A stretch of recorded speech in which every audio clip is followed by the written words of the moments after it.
முத்தமிழர் கலைஞர் அவர்களால் தமிழ்நாட்டிலேயே குடிசை பகுதியில் இருக்கக்கூடாது அப்படின்ற ஒரு தொலைநோக்கு பார்வையோடு அனைத்தையும் திட்டமிட்டு செய்தார்.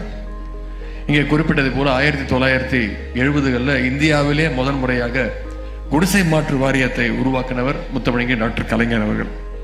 அந்த வாரியத்தை உருவாக்குவதோடு மட்டுமல்லாமல் தமிழ்நாடு முழுக்க இருக்கக்கூடிய குடிசை வீடுகளை எல்லாம் அகற்றிவிட்டு அங்கே கான்கிரீட் வீடுகள் அமைய வேண்டும் என்று அந்த திட்டத்தை தீட்டியவரும் டாக்டர் கலைஞர் அவர்கள் தான்.